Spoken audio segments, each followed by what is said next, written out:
গ্রামের মাঠে আজ জমজমাট ক্রিকেট টুর্নামেন্ট। নাম দেওয়া হয়েছে চিলি চিকেন কাপ। পেটুক, রাহুল, দীপু, বাবু, সন্তু, সঞ্জয় আর সর্জিত সবাই উত্তেজনায় ভরপুর। কারণ পুরস্কারটা কিন্তু দারুণ। নগদ 10,000 টাকা আর গরম গরম চিলি চিকেন ও ফ্রাইড রাইস।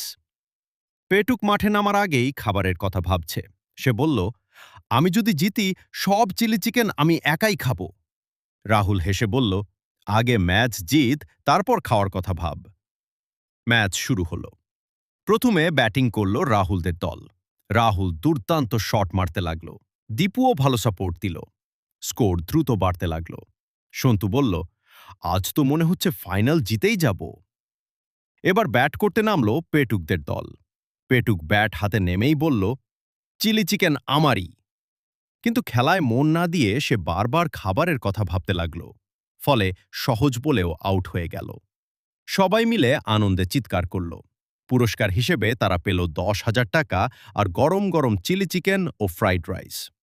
পেটুক দুঃখ করে বলল, আমি যদি একটু কম ভাবতাম খাওয়ার কথা। রাহুল হেসে বলল, খেলার সময় খেলায় মন দিতে হয়, খাবার পরে। সবাই মিলে একসাথে খেতে বসল। আর